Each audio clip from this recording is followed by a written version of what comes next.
بیوہ کا اپنے شوہر کے گھر پر 1 سال تک حق ہے، سسرال والے نکال نہیں سکتے، خود جانا چاہے تو اور بات ہے۔ فَإِنْ خَرَجْنَا فَلَا جُنَاحَ عَلَيْكُمْ، اگر وہ خود نکل جائے تمہیں گناہ نہیں ہے، فِيمَا فَعَلْنَ فِي أَنفُسِهِنَّ مِن مَعْرُوف، اس میں جو انہوں نے اپنے لیے کیا دستور کے مطابق۔ واللہ عزیز حکیم، اللہ غالب اور حکمت والا ہے۔ کذالک یبین اللہ لکم آیاتہ لعلکم تعقلون، اللہ تم پر اپنے احکامات کھول رہا ہے تاکہ تم عقل کا استعمال کرو۔ الم تر الی الذین خرجوا من دیارہم، ان لوگوں کو دیکھا جو اپنے گھروں سے نکلے، وہم الوف، ہزاروں کی تعداد میں، حذر الموت، انہیں موت کا خوف تھا۔ فقال لهم اللہ موتوا، اللہ نے ان سے کہا مر جاؤ، ثم احیاہم، پھر انہیں زندہ کیا۔ ان اللہ لذو فضل علی الناس، اللہ انسانوں پر بڑے فضل والا ہے۔ ولکن اکثر الناس لا یشکرون، لیکن لوگوں کی اکثریت شکر گزار نہیں ہے۔ وقاتلوا فی سبیل اللہ، اللہ کی راہ میں جنگ کرو، واعلموا، جان لو، ان اللہ سمیع علیم، اللہ سنتا اور جانتا ہے۔ منزل الذی، اچھا یہ جی بنی اسرائیل کا واقعہ ہے، دانیال علیہ السلام کا زمانہ تھا بعض لوگوں کے مطابق، کیونکہ قرآن و حدیث میں تو نام نہیں آتا، تو ریت کا دعویٰ ہے کہ دانیال علیہ السلام کا واقعہ ہے، اللہ عالم، کہ ان پر ایمان نہیں لا رہے تھے لوگ، تو اللہ نے ان پر طاعون کی وبا اتاری۔ تو قوم کے لوگ کہنے لگے ہم جنگل میں چلے جائیں گے، سارے گھر بار چھوڑ کر جنگل میں چلے گئے، تو ساری قوم پر اکٹھی موت آ گئی، سب مر گئے۔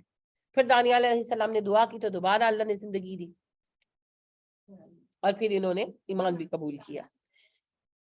شاید دانیال علیہ السلام، یقینی نہیں کہہ سکتے کیونکہ قرآن و حدیث میں نام نہیں آیا، تو ریت یہ بیان کرتی ہے، اللہ عالم صحیح ہے یا نہیں ہے، لیکن کسی ایک بنی اسرائیلی نبی کا واقعہ ہوا ضرور۔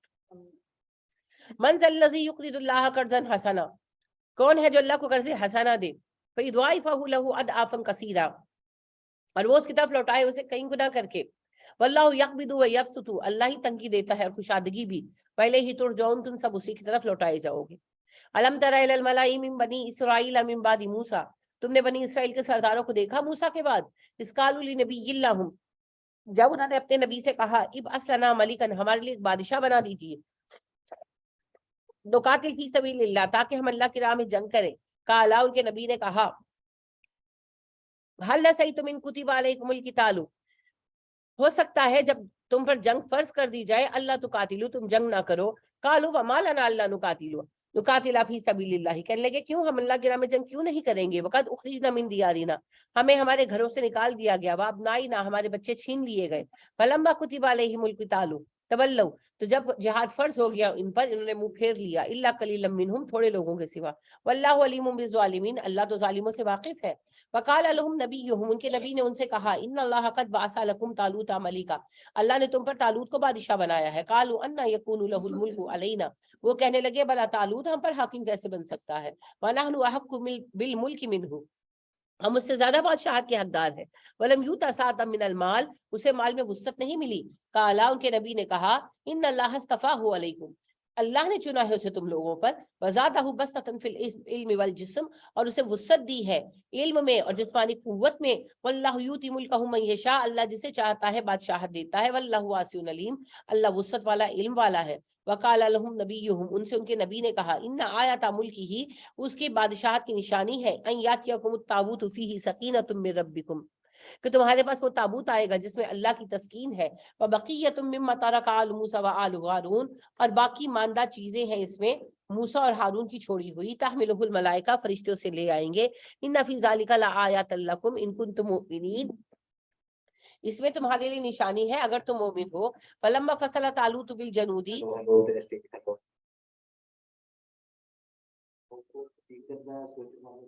پھر جب طالوت اپنے لشکروں کو لے کر روانہ ہوئے، کالا، اس نے کہا ان اللہ مبتلیکم بنہر، اللہ تمہیں ایک نہر سے آزمائے گا، فمن شرب منہ فلیس منی، جو اس میں سے پانی پی لے گا وہ ہم میں سے نہیں ہوگا، ومن لم یطعمہ، جو نہیں پیے گا اس میں سے، فانہ منی، وہی میرا ساتھی ہوگا، الا من اقترف غرفۃ بیدہ، سوائے اس کے کہ کوئی ایک چلو پانی پی لے پیاس بجھانے کے لیے، فشربوا منہ الا قلیلا منہم، تھوڑے لوگوں کے سوا سب نے اس میں سے پیا۔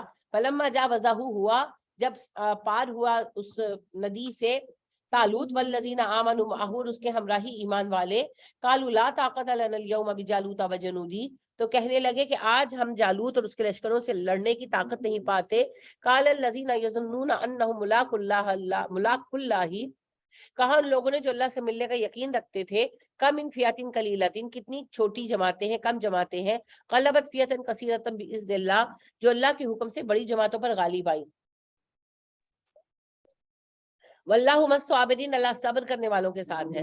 ولما برزوا لجالوت وجنودہ، جب سامنے ہوئے جالوت اور اس کے لشکر کے ایمان والے، قالوا، انہوں نے دعا مانگی، ربنا افرغ علینا صبرا وثبت اقدامنا، اے اللہ ہم پر صبر نازل فرما اور ہمارے قدم مضبوط کر دے.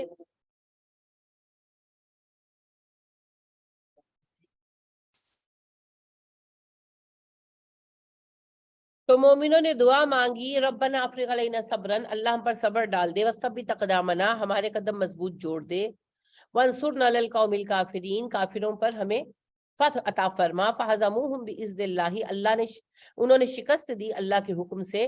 وقتل داؤد جالوتا، داؤد نے جالوت کو مار ڈالا. وآتاہ اللہ الملک، اللہ نے داؤد کو بادشاہت عطا کی، والحکمت، دانائی دی، وعلمہ مما یشاء، اور وہ علم سکھایا جو چاہا.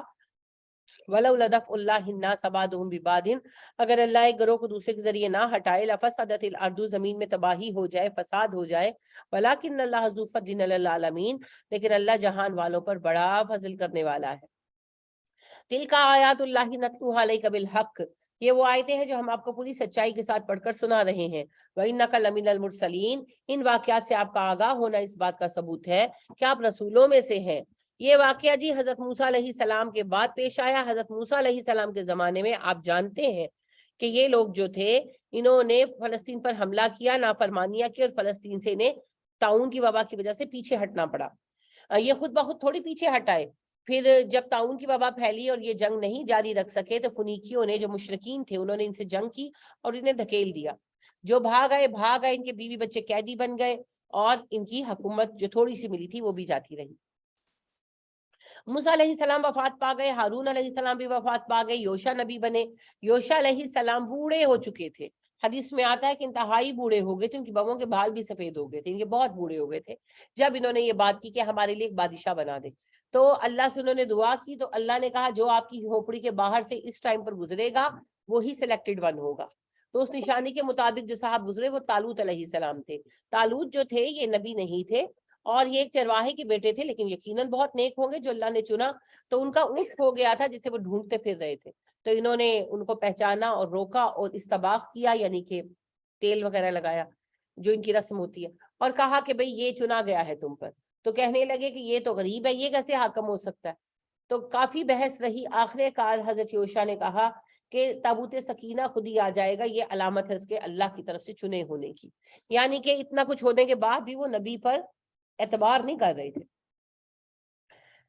اینی ویز تابوت سکینہ لکڑی کا ایک صندوق تھا جی، جس میں حضرت موسیٰ اور ہارون کی کچھ چیزیں تھیں. جب یہ وہاں سے بھاگے تو وہیں چھوڑ آئے فلسطین میں، اور ان کا یہ ماننا تھا کہ جب تک تابوت سکینہ ہمارے پاس رہے گا ہم ہار نہیں سکتے. تو چونکہ اس کے ہونے سے ان کے دل کو تسلی ملتی تھی، اس لیے اسے تابوت سکینہ کہتے، سکون سے ہے نا. تو وہ تابوت سکینہ کہیں شفٹ کیا جا رہا تھا، تو بیل گاڑی پہ رکھا گیا، تو بیل گاڑی بھاگ گئی اور ان کے پاس پہنچ گئی. تابوت سکینہ مل گیا، طالوت ان کے حاکم مقرر ہوئے، لشکر روانہ ہوا. آپ طالوت جو تھے ان کو معلوم تھا کہ یہ لوگ مخلص نہیں ہیں، تو انہوں نے ایک چھوٹی سی آزمائش رکھی. انہوں نے کہا کہ کافی دیر سے پانی نہیں ملا تھا، پیاسے سفر کر رہے تھے، تو انہوں نے کہا آگے پانی آئے گا، نہر آئے گی، تو وہاں سے جو پیٹ بھر کر پانی پیے گا وہ میرا ساتھ نہیں دے سکے گا. صرف اتنا ہے کہ ایک دو چلو پی لو کہ زیادہ پیاس بجھا لو، پیٹ بھر کے پانی نہیں پینا. اب ہوا یہ کہ اس آزمائش میں چند لوگوں کو چھوڑ کر سبھی ناکام رہے. تو پھر یہ پار اترے، خیمہ وغیرہ لگائے. تو جب جالوت جو مشرکوں کا حاکم تھا، اس کا نام جالوت تھا، تو جب آرمی آئی مقابلے پر تو یہ گھبرا گئے سارے اور کہنے لگے کہ ہم تو نہیں مقابلہ کر سکتے. صرف جنہوں نے اپنے آپ کو پہلی آزمائش میں روک لیا تھا، پانی نہیں پیا تھا، وہ قائم رہے. وہ کہنے لگے اللہ نے کتنی ہی چھوٹی جماعتوں کو بڑوں پر فتح دی ہے، اللہ ہمیں بھی دے گا. تو بہرحال جنگ ہوئی. جو مشرک تھے، فنیکینز تھے، ان لوگوں کے پاس لوہے کا استعمال آتا تھا. یعنی اس زمانے میں لوہے کا استعمال لوگوں کو نہیں آتا تھا. کانسی کی تلواریں وغیرہ تھی، تانبے کی تلواریں تھی، کانسی کی تلواریں تھی. اب وہ آپ کو پتہ ہے مضبوط نہیں ہوتا، لوہا بہت مضبوط ہوتا ہے. تو ان لوگوں نے لوہے کو پگھلانا اور اس سے چیزیں بنانا سیکھ لیا تھا، اور دنیا کو نہیں بتایا تھا. تو ان کے ہتھیار بھی لوہے کے تھے اور ان کی زرہیں بھی لوہے کی تھی، لیکن لوہے کے جوڑ لگانے نہیں آتے تھے ان کو، یہ ایک ہی ڈالتے تھے پیس. بہرحال وہ علیحدہ بات ہے. اب یہ ہوا کہ ظاہری ان پر کوئی قابو نہیں پا سکتا تھا، کیونکہ ان لوہے پر لگ کر لوگوں کی تلواریں ٹوٹ جاتی تھی، تیر نہیں جا پاتے تھے اندر جسم کے، تو یہ اس وقت کی بڑی طاقت بنے بیٹھے تھے۔ تو جالوت جو تھا وہ سر سے پیر تک زرہ پہنتا تھا، تو اس کو کوئی کیسے مارے، لہٰذا وہ کہتے تھے ہمارے 1000 پہلوانوں کے برابر ہے ہمارا سردار۔ تو سب سے پہلے وہ مد مقابل آیا اور اس نے کہا کہ آئے کون آتا ہے مقابلے پر، تو حضرت داؤد آئے۔ داؤد ینگ لڑکے تھے، تو وہ کہنے لگا تم بچے ہو، میں بچوں سے نہیں لڑتا، کسی پہلوان کو بھیجو۔ حضرت داؤد نے کہا نہیں، تم سے تو میں ہی مقابلہ کروں گا، بچے تو نہیں تھے، جوان لڑکے تھے، اس کے مقابلے میں ینگ تھے، تو اس نے ایسے کہا۔ تو جناب بہرحال وہ اس نے کہا کہ ٹھیک ہے، تم لڑکے ہو، کم عمر ہو، تو پہلا وار تم کرو، میں تمہیں الاؤ کرتا ہوں۔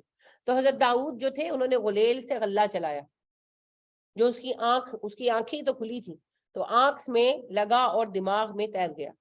تو اس سے یہ بھی پتا چلتا ہے کہ حضرت داؤد بہت طاقتور تھے۔ نبی صلی اللہ علیہ وسلم نے بھی کہا نا کہ سب سے اچھا روزہ داؤد کا روزہ ہے۔ وہ ایک دن روزہ رکھتے تھے، ایک دن افطار کرتے تھے، اور میدان جنگ سے بھاگتے نہیں تھے، کہ طاقتور تھے نا۔ یہ نہیں کہ روزے رکھ کے جو ہے وہ سکے ہو جاؤ اور پھر تم سے کوئی کام ہی نہ کیا جائے۔ تو اس روزے کی نفلی ایسے روزے کی کوئی ضرورت نہیں ہے کہ روزہ رکھ کے سب کو مصیبت ڈالی ہو، چکر آ رہے ہیں، دل گھبرا رہا ہے تو مت رکھو۔ تو حضرت عبداللہ بن عمر کی بات ہے نا، عبداللہ بن عمر بن العاص مسلسل رکھتے تھے روزہ نا، تو آپ نے کہا کہ عبداللہ سب سے اچھا روزہ داؤد کا روزہ ہے۔ وہ ایک دن روزہ رکھتے، ایک دن افطار کرتے، اور میدان جنگ سے پیچھ نہ دکھاتے۔ مطلب یہ ہے کہ بہت طاقتور تھے۔ تو ان کا پھینکا ہوا غلہ جو ہے وہ آنکھ سے دماغ میں تیر گیا، اور ظاہر دماغ میں جب سوراخ ہو گیا تو گیا، مر گیا جالوت۔ اب اس کا بڑا ایفیکٹ آیا نا، شدید ایفیکٹ آیا بھائی، کہ 1000 پہلوانوں کے برابر ہمارا اتنا بڑا سردار، اور سر سے پیر تک لوہے میں، اور جو ہے ایک غلے سے مار ڈالا۔ ایسا ہی واقعہ جو ہے احد میں بھی ہوا تھا۔ ابن کرش جو تھا نا، اسے سر سے پیر تک زرہ پہن رکھی تھی، اور وہ آیا جب جنگ پیک پر تھی، کہنے لگا مسلمانوں میرے مقابلے پر آؤ، مجھے مارو، ہمت ہے تو سب آ جاؤ، میں سب کو اکٹھا نبیڑ لوں گا۔ تو زبیر بن العوام رضی اللہ تعالیٰ عنہ اس کے مقابلے آئے، اور اس وقت ان کے ہاتھ میں تلوار بھی نہیں تھی، وہ کسی کو دے چکے تھے۔ تلوار بڑا ہتھیار ہوتا تھا، نیزہ چھوٹا ہتھیار ہوتا تھا۔ تو ابن کرش نے پہلے حضرت زبیر بن العوام پر تلوار سے وار کیا، زبیر نے تلوار کا وار بچا لیا۔ اب اس زمانے میں 1 to 1 جو مقابلہ ہوتا تھا نا، اس میں دونوں کو باری ملتی تھی۔ اب حضرت زبیر کی باری تھی، ان کے ہاتھ میں برچھی تھی، اور مسئلہ وہی تھا، سر سے پیر تک وہ ہونٹ میں تھا، صرف آنکھیں ننگی تھی۔ تو انہوں نے سر کا نشانہ آنکھ کا نشانہ لے کر برچھی ماری، اور برچھی ہونٹ کو توڑ کر پیچھے سے نکل آئی۔ تو جب واپس کھینچی تو برچھی ٹیڑھی ہو گئی۔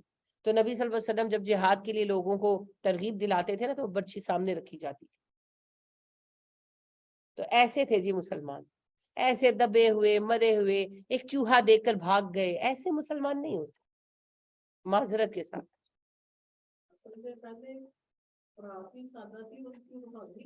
نہیں جی، خوراک کا یہاں پر کوئی معاملہ نہیں ہے۔ وہی اقبال کہتے ہیں نا، تیری ذات میں ہے اگر شرر تو خیال فقر و غنا نہ کر، کہ جہاں میں نانے شعیر پر ہے مدار قوت حیدری۔ اب آپ کو نانے شعیر کا نہیں پتا ہوگا، سوکھی روٹی، جو کی سوکھی روٹی کھا کر حضرت علی کے اندر طاقت تھی۔ آپ دیکھیں غزوہ احد جب ہوا ہے، کیا تھا مسلمانوں کے پاس کھانے کے لیے؟ یہ وہ وقت تھا کہ نبی اکرم صلی اللہ علیہ وسلم خود 2 دن فاقہ کاٹتے تھے، کسی کے پاس کھانے کو کچھ نہیں تھا۔ تو لہٰذا یہ معاملہ کھانے کا نہیں تھا، یہ تھا روح کی غذا۔ اب مسئلہ یہ ہے، جسم تو پلے ہوئے ہیں، اور روح اتنی کمزور ہے کہ اے سی میں کھڑے ہو کر تراویح نہیں پڑھ پاتے، اور ان کی روحیں مضبوط تھیں، لہٰذا وہ کام کرتے تھے۔ ابھی بھی جن کی روحیں مضبوط ہیں وہ کرتی ہیں۔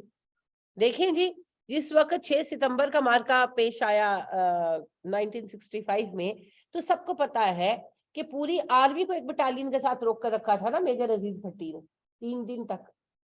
یہ مذاق نہیں ہے۔ آج تک لوگ حیران ہوتے کیسے ہوا، ایمان کی طاقت تھی اور کیا تھا۔ تو جہاں ایمان کی طاقت ہوگی وہاں کام ہوگا۔ سیاچن پر کیسے پاکستان نے دفاع کیا؟ جس وقت اٹیک ہوا ہے اس وقت تو ہاتھ میں کچھ نہیں تھا نا، لیکن کیا نا دفاع۔ تو یہ ایمان کی قوت ہوتی ہے جی، قوت ایمانی سے بڑھ کر کوئی طاقت نہیں۔ بہرحال مجھے واقعے سے واقعہ یاد آ گیا، حضرت داؤد علیہ السلام کے غلے سے وہ مارا گیا۔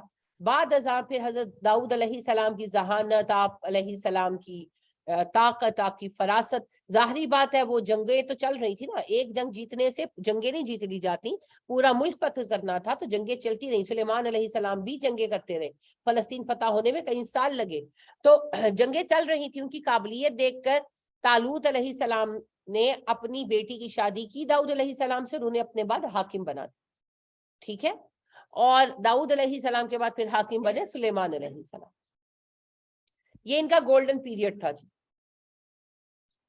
تلک الرسل فضلنا بعضهم علی بعض, یہ سب رسول ہیں, ہم نے بعضوں کو بعض پر فضیلت دی. منہم من کلم اللہ, کچھ سے اللہ نے کلام فرمایا. ورفع بعضهم درجات, اور بعض کے درجے بلند کر دیے. وآتینا عیسی ابن مریم البینات وأیدناہ بروح القدس, اور پھر ہم نے بھیجا عیسیٰ بن مریم کو روشن نشانیاں دے کر, اور مددگار بنایا ہم نے عیسیٰ کا روح القدس جبرائیل کو. ولو شاء اللہ ما اقتتل الذین من بعدہم, اگر اللہ فیصلہ کر لیتے تو انسان نبیوں کے بعد نہ لڑتے. من بعد ما جاءتهم البینات, جبکہ روشن دلیلیں آ چکی تھیں, لیکن اللہ نے تو آزاد ارادہ دے دیا.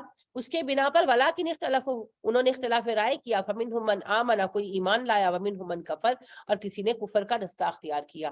ولو شاء اللہ ما اقتتلوا, اللہ چاہتا یہ نہ جھگڑا کرتے. ولکن اللہ یفعل ما یرید, مگر اللہ تو جو چاہتا ہے وہ کرتا ہے. یعنی اللہ جو کہتے ہیں میں چاہتا فرشتوں جیسا بنا دیتا, لیکن میں نے ارادہ دے کر تمہیں آزاد کر دیا, جس کا جو دل چاہے وہ کرے. ولو یا ایھا الذین آمنوا, اے ایمان والو, انفقوا مما رزقناکم, خرچ کرو جو اللہ نے دیا. من قبل, اس سے پہلے, ان یاتی یوم لا بیع فیہ, اس سے پہلے ایک وہ دن آ جائے جس میں خرید و فروخت نہیں ہوگی. ولا خلۃ, نہ دوستیاں کام آئیں گی. ولا شفاعۃ, نہ سفارش ہوگی. والکافرون هم الظالمون, جو انکاری ہے وہی ظالم ہے. اللہ لا الہ الا ہو, اللہ وہ ہے کہ اس کے سوا الہ کوئی نہیں. الحی القیوم, حی ہے, زندہ ہے اور قائم رکھنے والا ہے. لا تاخذہ سنۃ ولا نوم, نہ اسے اونگ آتی ہے نہ نیند. لہ ما فی السماوات و ما فی الارض, آسمان و زمین اس کی ملکیت ہے. من ذا الذی یشفع عندہ الا باذنہ, کون ہے اس کے سوا, کون ہے جو اس کے سامنے سفارش کرے اس کی مرضی کے بغیر. یعلم ما بین ایدیہم وما خلفہم, وہ جانتا ہے تمہارے ماضی تمہارے حال مستقبل. ولا یحیطون بشیء من علمہ الا بما شاء, اس کے علم کا احاطہ نہیں کر سکتا کوئی سوائے اس کے کہ اللہ خود کچھ بتا دے. وسع کرسیہ السماوات والارض, اس کی حکومت حاوی ہے آسمان و زمین پر. ولا یعودہ حفظہما, زمین و آسمان کی حفاظت تھکاتی نہیں اسے. وہو العلی العظیم, وہ بڑا ہے بلند تر ہے. لا اکراہ فی الدین, دین میں جبر نہیں ہے. قد تبین الرشد من الغی, اور واضح ہو چکی ہدایت اور گمراہی. فمن یکفر بالطاغوت, جو کفر کرے گا طاغوت سے, ویؤمن باللہ, اللہ پر ایمان لائے گا, فقد استمسک بالعروۃ الوثقی, تو اس نے مضبوط سہارا تھاما, لا انفصام لہا, جو ٹوٹے گا نہیں. واللہ سمیع علیم, اللہ سنتا اور جانتا ہے. اللہ ولی الذین آمنوا, اللہ ایمان والوں کا دوست ہے. یخرجہم من الظلمات الی النور, نکالتا ہے انہیں اندھیروں سے روشنی میں. والذین کفروا, رہ گئے کافر, اولیاءہم الطاغوت, ان کے سرپرست ہیں سرکش شیاطین. یخرجونہم من النور الی الظلمات, وہ انہیں روشنی سے نکال کے اندھیروں میں دھکیلتے ہیں. اولئک اصحاب النار, یہی جہنمی ہے. ہم فیہا خالدون, اس میں ہمیشہ رہیں گے. الم تر الی الذی حاج ابراہیم فی ربہ, اس بندے کا حال دیکھا آپ نے جو ابراہیم سے لڑا اس کے رب کو لے کر. ان آتاہ اللہ الملک, اس لیے کہ اس کے رب نے بادشاہت دے دی تھی اسے. اس قال ابراہیم ربی الذی یحیی و یمیت, جب ابراہیم نے کہا میرا رب وہ ہے جو زندگی اور موت دیتا ہے. قال انا احیی و امیت, کہنے لگا میں بھی زندگی اور موت دیتا ہوں. قال ابراہیم فإن اللہ یأتی بالشمس من المشرق فأتی بها من المغرب, ابراہیم نے کہا اوکے, میرا اللہ سورج مشرق سے نکالتا ہے, تو خدا ہے مغرب سے نکال دے. فبہت الذی کفر, تو کافر لاجواب ہو گیا. واللہ لا یہدی القوم الظالمین, اللہ ظالموں کو ہدایت نہیں دیتا. او کالذی مر علی قریۃ, یا اس بندے کا حال دیکھا جو بستی پر سے گزرا. وہی خاویۃ علی عروشہا, اور وہ بستی گری پڑی تھی چھتوں کے بل. قال انا یحیی ہذہ اللہ بعد موتہا, تو کہنے لگا حیرت کے مارے اللہ اس بستی کو کیسے دوبارہ آباد کرے گا. فاماتہ اللہ مئۃ عام ثم بعثہ, اللہ نے اسے 100 سال کے لیے موت دے دی پھر اٹھایا. قال کم لبثت, کہا کب تک تم پڑے رہے سوئے رہے. قال لبثت یوما و بعد یوم, کہنے لگا سال بھر یا شاید ایک دن یا شاید دن کا کچھ حصہ. قال لبثت, قال بل لبثت مئۃ عام, اللہ نے کہا نہیں 100 سال تم سوئے رہے. فانظر الی طعامک و شرابک, اپنے کھانے اور پانی کی طرف دیکھو. لم یتسنى, خراب تک نہیں ہوا, اسمیلی تک نہیں ہوا.